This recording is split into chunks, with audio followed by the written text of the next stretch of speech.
Have you ever felt like something inside you just turned off? Not in a dramatic way, but slowly, quietly. Like you stopped feeling excited about things, or stopped caring as much as you used to. You're still living your life, doing what needs to be done, but deep down, it just feels empty. Like you're moving through the days without really feeling them. If that sounds familiar, you're not alone. Many people over 60 experience what's called emotional numbness, and it's more common than you might think. It doesn't mean you're depressed, and it doesn't mean something's wrong with you.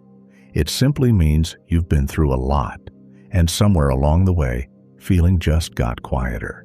But over time, that quiet can start to affect more than just your emotions. Emotional numbness isn't just a feeling. It can affect the body too. Studies have shown that long-term emotional disconnection can increase the risk of heart disease, memory decline, and even weaken the immune system in older adults. It's not just mental, it's physical. In today's video, I'm going to show you 3 real reasons why emotional numbness happens as we age. And more importantly, what you can gently start doing to feel more alive again. And if you stay with me until the end, you'll hear one of the most important reasons people start to feel numb, and how facing it can help you finally return to real life. And if you're not subscribed yet, there's a chance you may never see my videos again. So if you enjoy thoughtful, helpful videos made just for you, make sure to hit that subscribe button and tap the bell so you never miss out. All right, let's dive in. Number 1, emotional burnout, the quiet disconnection. Emotional numbness is something many people experience as they get older, even if they don't talk about it out loud. It doesn't always come suddenly. Sometimes it creeps in slowly over the years. One day, you just realize that things don't feel the way they used to. You're not exactly sad, but you're not joyful either. You're just flat. This can happen after a lifetime of being strong, always showing up for others, handling responsibilities, keeping things together through good times and bad. Over time, your mind adapts. It learns to shut down feelings just to help you keep moving. Psychologists like Dr. Hilary McBride call this a natural response to overwhelm. It's not weakness, it's survival. But the side effect of this emotional shutdown is that you lose touch with the little joys too. Things that used to make you laugh don't hit the same. Mornings blend into nights, and even the good days feel quiet. The good news is that emotional numbness doesn't mean you're broken, and it's not permanent. It simply means your nervous system has been protecting you for a long time, and now it might need a gentle signal that it's safe to feel again. Small, quiet moments can help. Just sitting still for a few minutes, letting your thoughts settle, and noticing the world around you. The texture of your blanket, the way the light moves across the floor, the sound of wind or birds outside. These little details can begin to gently reawaken the senses. It's not a quick fix, but it's a doorway. Let me tell you a quick story about a 72-year-old woman named Linda, who had almost forgotten what it felt like to truly live. After decades of raising a family, caring for aging parents, and holding everything together, life finally slowed down. But so did she. Her days were filled with routine, meals, chores, sleep. But inside, there was only stillness. Not sadness, not peace, just a quiet emptiness where joy used to live. She didn't try to fix herself. Instead, she started her mornings by sitting quietly near the window, a cup of tea in her hands. She paid attention to small things, the warmth of the mug, the way the sun lit up her kitchen, the sound of the wind outside. That's all. Just small moments of stillness and awareness. And over time, the numbness began to loosen its grip. Her emotions, once buried, started to rise gently to the surface again. She began to smile more, laugh more, remember what it felt like to feel alive. That's the power of slowing down and letting yourself reconnect, not through effort, but through softness. And if it worked for Linda, it can work for you too. Number 2, routine the joy killer. When every day starts to look the same, it can slowly drain the life out of you. You wake up, go through the usual motions. Breakfast, a bit of news, maybe a walk, maybe not.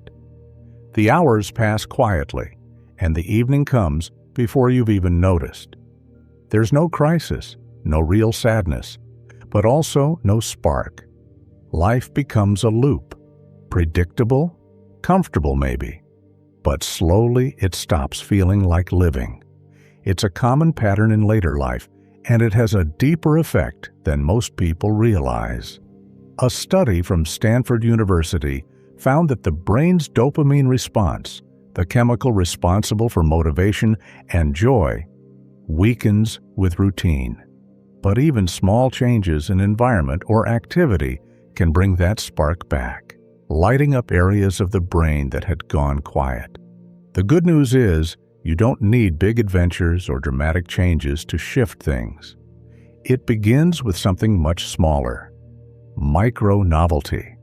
Taking a new route on your walk, sitting in a different chair, tasting something unfamiliar, or reading a book you wouldn't normally choose. Even these tiny moments remind the brain that life is still moving, still opening. Meet Evelyn, a 76-year-old former librarian who found herself stuck in this loop. Every day looked the same: breakfast, the news, tidying up, and silence. She wasn't unhappy, but she wasn't living either. Then one morning, she decided to do something different. She downloaded a free app and started learning Italian, 5 minutes a day. She ordered a spice she'd never tried before. She even started sitting on the opposite side of the couch. Little by little, something inside her lit up again. Her days felt less like copies and more like moments. Not because everything changed, but because she did. It's never too late to experience something new. And sometimes it's the smallest changes that bring the biggest spark. I'd like to take a moment to thank you for being here. It means a lot that you chose to spend a few minutes with me today. You matter more than you probably hear these days, and no matter your age, it's never too late to start being kind to yourself, even in small ways. Number 3, loneliness, the silent weight. This reason might be the most important of all, because more than anything else, loneliness can quietly disconnect you from life without making a sound. It doesn't always look the way we imagine. It's not always about being physically alone. Sometimes you can be surrounded by people and still feel like no one truly sees you. As the years go by, conversations often stay polite and practical. There's plenty of talking, but very little sharing. And gradually, the part of you that wants to be understood grows quiet. Real connection, the kind that brings warmth and meaning, becomes rare. And without it, a certain heaviness begins to settle in. It's not loud. It doesn't ask for attention, but it follows you. In the quiet moments, in the silence after small talk, in the evenings that feel a little too long. A 2023 report from the U.S. Surgeon General described loneliness in older adults as a serious public health concern linked to increased risks of heart disease, depression, and cognitive decline. But statistics don't capture what it really feels like. The ache of feeling unseen, even when you're not alone. And yet, it only takes one moment of closeness to begin to shift that weight. It could be a simple gesture, a longer conversation, an honest story, a memory shared. Connection can be quiet, but when it's real, it fills the space like sunlight through a window. Charles, an 81-year-old retired teacher, spent years staying cheerful and light. He was the friendly neighbor, always waving from the porch, always keeping things upbeat. But after his wife passed, he noticed something missing. The kind of conversations where nothing needed to be explained. The comfort of being known, fully, deeply. One afternoon, he called his granddaughter and told her about a book he'd once loved. That simple conversation turned into something more. They talked about life, about how things had changed, about the parts of aging no one warned you about. And the next week she called again, just to listen. Over time, those calls became a rhythm, and slowly, Charles felt something he hadn't in years. Connection. Not just company, but closeness. Not just words, but meaning. Sometimes what we need isn't more people around us, just one person who really listens. And when that moment comes, the silence inside begins to lift. If this spoke to you, feel free to just write yes in the comments. Sometimes even one word is enough to feel a little less alone.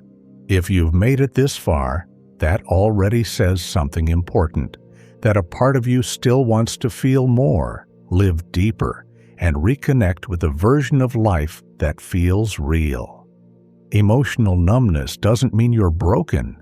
It means you've been strong for a long time, maybe too long, without enough space to rest, to release, or just to feel. But even the smallest shift, noticing a moment of quiet, reaching out to someone, or letting a memory touch you, can begin to bring you back. Not to who you were, but to who you are now, softer, wiser, and still so capable of feeling joy, warmth, and meaning. Healing doesn't have to be loud. It doesn't have to be fast. Sometimes the quietest changes are the most powerful ones. And now I'd truly love to hear from you. What's one quiet moment from your week that made you feel just a little more alive, a little more present?